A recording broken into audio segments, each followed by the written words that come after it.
एक समय की बात है। एक गांव में बहुत बड़ा पुराना बड़ा सा घर था। पूरे गांव में वह घर भूतिया खंडहर के नाम से जाना जाता था। कोई भी गांव वाला उसके आगे से निकलने में बहुत डरता था। आधी रात होते ही उस घर से डरावनी डरावनी आवाजें आने लगती थी। एक दिन रमेश नाम का लड़का शहर से अपने भाई के घर गांव आता है। रमेश वहां से गुजर रहा होता है। अरे रमेश, कहाँ जा रहा है? जरा बात तो सुन। मैं इतने बड़े घर में अकेली रहती हूँ। तुम आ जाओ, हम मिलकर रहेंगे, बहुत मजा आएगा। अरे नहीं, ये तो चुड़ैल है। ये यहाँ कैसे आ गई? भागो रे भागो, हाय मम्मी बचा लो। अरे रुक, जाता कहाँ है? मैं बहुत दिन से भूखी हूँ। अरे मर गया, अरे मर गया, बचाओ, कोई तो बचाओ। फिर वो जल्दी जल्दी अपने भाई के घर की ओर भाग जाता है। अरे भाई दरवाजा खोलो, महेश भाई दरवाजा खोलो जल्दी। अरे भाई कौन है इतनी रात को जो दरवाजा पीट रहा है? जाओ, कविता जरूर तुम्हारा भाई होगा, वो ही बेसमय आ जाता है। अजी क्या कहा आपने मेरे भाई के बारे में? जरा अपनी आंखों का इलाज करवाओ। ये मेरा नहीं, आपके भाई साहब पधारे हैं। बड़े आए। अरे पागल औरत, वो शहर से बहुत सारी सोने की गिन्नियां लाया है ताकि यहाँ मेरे पास संभाल कर रख सके। क्या कह रहे हो जी? तो ऐसा बोलो ना कि लक्ष्मी जी पधारी हैं। मैं अभी आई लक्ष्मी जी। फिर वो दरवाजा खोलती है तो रमेश डरा हुआ खड़ा होता है। अरे भैया, आपका गांव तो बहुत डरावना है, यहाँ आते ही ऐसा स्वागत होता है क्या? पर हुआ क्या? इतने घबराए हुए क्यों हो? क्या बताऊं भैया, यहाँ भूतों का वास है क्या? मैं तो घर की ओर ही आ रहा था, लेकिन जिस रास्ते से आ रहा था वहाँ पर एक बड़ा सा घर था, और जैसे ही मैं उसके आगे से निकलने लगा वहाँ मुझे चुड़ैल दिखाई दी। वो मुझे बुलाने लगी। क्या कह रहे हो भाई? तुम्हें वहाँ से नहीं आना चाहिए था। वहाँ से जो भी निकलता है वो गायब हो जाता है। नहीं भैया, मैं वहाँ रुका ही नहीं। जैसे ही चुड़ैल दिखी मैं तो वहाँ से 9-2-11 हो लिया। अब सब ठीक है, तुम घबराओ नहीं। हम कल ही जाकर इन गिन्नियों को किसी सुरक्षित जगह पर दबा देंगे।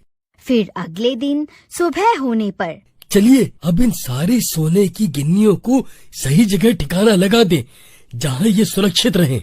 फिर दोनों भाई उन सारी गिन्नियों को लेकर घर से निकल जाते हैं। देखो भाई, रास्ते में वही खंडहर आएगा, तुम डरना मत और चौकन्ने रहना। जहाँ हमें जाना है वो रास्ता वहीं से होकर आता है और कोई दूसरा रास्ता नहीं है। नहीं भैया, मैं नहीं जाऊंगा। भाई कुछ नहीं होगा, अगर ऐसा कुछ हुआ भी तो मैं हूँ ना, तुझे कुछ नहीं होने दूंगा। फिर इतना बोलकर दोनों भाई निकल जाते हैं, और जब वह खंडहर आता है तो दोनों बहुत डर जाते हैं। वहाँ बहुत अजीब अजीब सी आवाजें आने लगती हैं। भैया मुझे तो डर लग रहा है। कौन हो तुम दोनों? अब तुम दोनों नहीं बचोगे। हा हा हा हा हा हा। भैया अब हम क्या करेंगे? ये चुड़ैल तो हमारे सामने ही खड़ी है। तुम डरो मत, मैं तुम्हें कुछ नहीं होने दूंगा, तुम मेरे पीछे आ जाओ। फिर चुड़ैल महेश को अपने मुंह में निगल लेती है। भैया नहीं, भागो यहाँ से, नहीं तो ये चुड़ैल मुझे भी खा जाएगी। मुझे किसी की मदद लेकर आना होगा। फिर वो भागकर वापस गांव जाता है। भाभी, भाभी दरवाजा खोलिए, दरवाजा खोलिए भाभी। अरे रमेश, तुम वापस भी आ गए? तुम्हारे भैया कहाँ हैं? नहीं भाभी, बहुत बड़ी गड़बड़ हो गई। वो खंडहर वाली चुड़ैल भैया को साबुत ही निगल गई। क्या? ये तुम क्या कह रहे हो? नहीं, ऐसा नहीं हो सकता। भाभी, मैं सच कह रहा हूँ, मेरे सामने ही वो चुड़ैल भैया को निकल गई। मैं किसी तरह भाग आया ताकि मदद लेकर आ। फिर कविता घर के अंदर जाती है और सोचने लगती है कि अब क्या करें। इतने में रमेश कुछ गांव वालों को भी इकट्ठा कर लेता है। फिर कविता, रमेश और सब गांव वाले उसी खंडहर के पास जाते हैं। अरे ओ चुड़ैल, बाहर निकल, मेरे पति को खा गई। हिम्मत है तो बाहर निकल। अरे भाभी, आपको डर नहीं लगता क्या? देवर जी, डर तो लगता है, लेकिन अपने पति को बचाने के लिए मुझे अपनी जान की कोई परवाह नहीं है। इतने में चुड़ैल वहां आ जाती है। सब गांव वाले बहुत डर जाते हैं।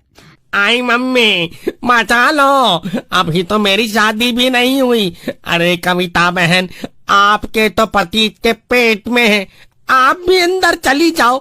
दोनों साथ में खुशी खुशी अंदर रहना, मजे करना। मैं मरना नहीं चाहता। भाभी जी नमस्ते, मैं जा रहा हूँ। ये तो बहुत खतरनाक दिखती है, भागो रे यहाँ से, अपनी जान बचाओ। बेकार में इनके साथ आ गए। डरपोक कहीं का, चल भाग यहाँ से। फिर सब गांव वाले डर के मारे वहां से भाग जाते हैं। अरे रुको डरपोक गांव वालों, कहाँ भाग रहे हो? ए चुड़ैल, उन्हें छोड़, इधर देख, मैं यहीं खड़ी हूँ। मैं तुझसे नहीं डरती, समझी ना? तूने मेरे पति को निगल लिया, मैं तुझे नहीं छोड़ूंगी। अरे भाभी, ये क्या कर रही हो? आराम से बातचीत करके भी तो मामला निपटाया जा सकता है। तू वही है ना जो कल यहाँ से बचकर भाग गया था। उसे छोड़, पहले मुझे खा के तो दिखा जरा। देवर जी, आप दूर हट जाइए। फिर रमेश एक पेड़ के पीछे छिप जाता है। ए पागल औरत, तुझे भी तेरे पति के ही पास पहुँचा दूंगी। हाँ हाँ, तो खा ना मुझे, डर क्यों रही है? फिर उस चुड़ैल को बहुत गुस्सा आ जाता है और वो कविता को भी मुंह में डालकर निगल जाती है। कविता भी चुड़ैल के पेट में पहुंच जाती है। अजी, आप ठीक तो है ना?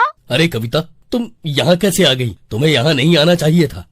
और कैसी नहीं आती, मेरी लक्ष्मी जी तो आपके ही पास थी ना। हे राम, ये क्या कह रही हो? तुम्हें अभी भी गिन्नियों की पड़ी है। तभी कविता अपने पास से हनुमान जी की मूर्ति निकालती है, जो उसने छिपाकर अपने पास रखी थी। हे पवन सुत हनुमान, हे बजरंग बली, हमारी रक्षा करो। मैं आप पर ही विश्वास करके इस चुड़ैल के पेट में आ गई, बस आप ही रक्षा कर सकते हो। जय बजरंग बली। हाँ कविता, ये तुमने ठीक किया। अब तो इनका ही सहारा है। बजरंग बली की जय हो, पवन सुत हनुमान की जय हो, सियापति रामचंद्र महाराज की जय हो। इतना बोलते ही हनुमान जी की मूर्ति से प्रकाश निकलने लगता है और वह मूर्ति कविता के हाथ से निकलकर बड़ी होने लगती है। अरे, ये मुझे क्या हो रहा है? मर गई रे। मेरे पेट में इतना दर्द क्यों होने लगा? ये दर्द बर्दाश्त नहीं होता। हे भगवान, मुझे माफ कर दो। जैसे जैसे मूर्ति बड़ी होने लगती है, वो चुड़ैल भी अपना शरीर बड़ा करती जाती है। फिर हनुमान जी की मूर्ति और बड़ी होने लगती है और वो इतनी बड़ी हो जाती है कि चुड़ैल का पेट ही फट जाता है और ऐसे ही उसका अंत हो जाता है और मूर्ति फिर से छोटी होकर कविता के हाथों में आ जाती है।